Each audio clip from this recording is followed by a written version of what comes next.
তো চলুন সরাসরি মূল বিষয়ে ঢুকে পড়া যাক। আজকের এই বিশেষ বিশ্লেষণে আমাদের এক্সপ্লেইনারে আমরা দারুণ একটা ব্যাপার নিয়ে কথা বলবো।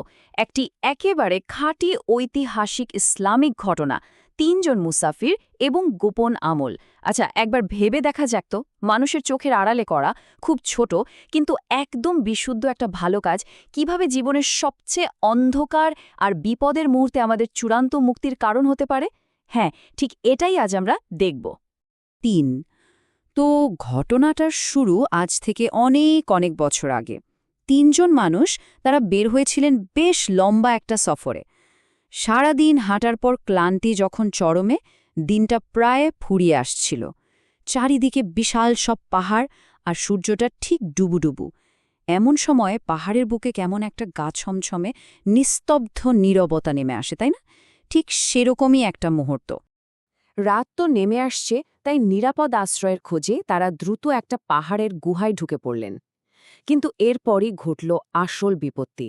ওপর থেকে বিশাল আক্ষরিক অর্থে বিশাল আকৃতির একটা পাথর গড়িয়ে এসে গুহার মুখ একেবারে পুরোপুরি বন্ধ করে দিল। একবার অবস্থাটা কল্পনা করা যাক। চারদিকে ঘুটঘুটে অন্ধকার, বের হওয়ার কোনো রাস্তা নেই, আর যত জোরেই চিৎকার করা হোক না কেন, ওই জনমানবহীন পাহাড়ে সেই ডাক শোনার মতো কেউ কিন্তু নেই। পুরো একটা ডেডলক। মৃত্যুর এরকম একটা ভয়ঙ্কর ফাঁদে আটকে পড়ে তারা কিন্তু একটা ব্যাপার খুব ভালোভাবেই বুঝতে পারলেন।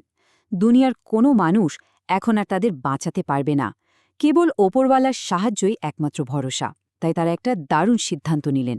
ঠিক করলেন নিজেদের জীবনের সবচেয়ে খাঁটি এবং গোপন আমলগুলো স্মরণ করে সৃষ্টিকর্তার কাছে মুক্তির প্রার্থনা করবেন। তারা বললেন, আমরা প্রত্যেকে এমন একটি নেক আমলের কথা স্মরণ করি যা শুধুমাত্র আল্লাহর সন্তুষ্টির জন্য করেছিলাম, আর সেই আমলের উসিলায় দোয়া করি।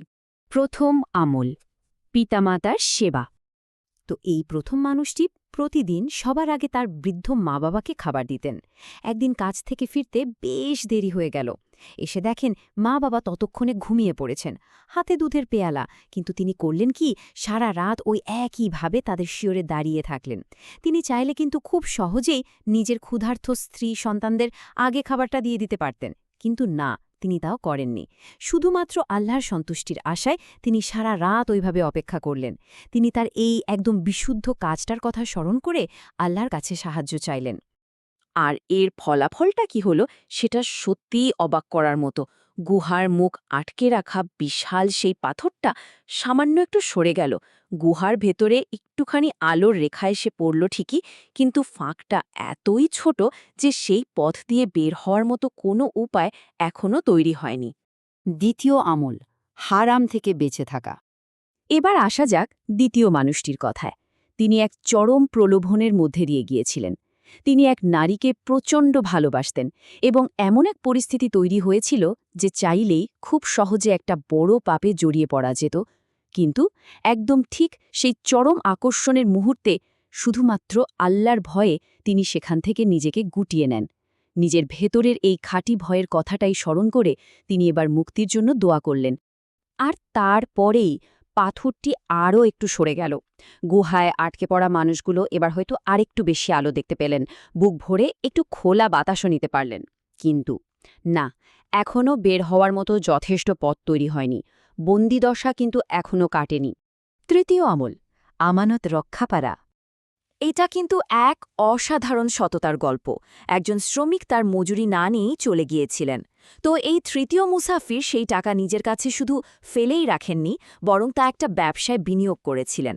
বহু বছর পর যখন ওই শ্রমিক ফিরে আসেন, তখন তিনি শুধু সেই পুরনো মজুরিই দেননি, বরং ওই জমানোর টাকা থেকে অর্জিত সমস্ত সম্পদ তাকে ফিরিয়ে দিয়েছিলেন। ভাবা যায়, এই অসাধারণ নিঃস্বার্থ সততার উসিলা দিয়ে তিনি আল্লাহর কাছে দোয়া করলেন। আর এই তৃতীয় এবং চূড়ান্ত দোয়ার পর যা ঘটল তা সত্যিই দারুণ রোমাঞ্চকর। বিশাল সেই পাথরটা একেবারে পুরোপুরি সরে গেল। তিনজনের খাঁটি নিয়তের কাছে পাহাড়ের মতো বাধাও হার মানল, আর তারা তিনজনই সম্পূর্ণ নিরাপদে গুহা থেকে বেরিয়ে এলেন। একেবারে যাকে বলে মেরাকল। চলুন মুক্তির এই 3টি আমল এক নজরে দেখিনি। 1. পিতামাতার সেবা, 2. হারাম থেকে বেঁচে থাকা, এবং 3. আমানত রক্ষা করা। এই নির্দিষ্ট নৈতিক সিদ্ধান্তগুলো আর তাদের পেছনের বিশুদ্ধ নিয়তি কিন্তু শেষ পর্যন্ত তাদের জন্য চূড়ান্ত মুক্তির চাবি হিসেবে কাজ করেছিল। এখন একটা ব্যাপার একটু তুলিয়ে দেখা যাক। এই ঘটনা থেকে আমাদের মূল শিক্ষাটা আসলে কি? গোপন আমল এর মানে হল মানুষের চোখের আড়ালে করা বিশুদ্ধ নেক কাজ, যা আল্লাহ কখনো ভুলে যান না। যখন দুনিয়ার আর কোনো কিছুই আমাদের সাহায্য করতে পারে না, কোনো ক্ষমতা, কোনো অর্থ কাজে আসে না, ঠিক তখনই আমাদের এই গভীর আন্তরিক কাজগুলোই কিন্তু আমাদের পরম রক্ষাকর্তা হিসেবে ঢাল হয়ে দাঁড়াতে পারে। আলোচনার একেবারে শেষ পর্যায়ে এসে একটা বিষয় কিন্তু আমাদের সত্যিই গভীরভাবে ভাবতে বাধ্য করে। আমাদের কি এমন কোনো গোপন আমল আছে যা বিপদের সময় ঠিক এভাবেই ঢাল হতে পারে? এমন কোনো ভালো কাজ কি আমরা করেছি যা সম্পূর্ণ দুনিয়ার চোখের আড়ালে শুধু সৃষ্টিকর্তাকে খুশি করার জন্য? এই প্রশ্নটা মাথায় রেখেই আজকের এই সোর্স মেটেরিয়ালের এক্সপ্লেনারটা শেষ করছি।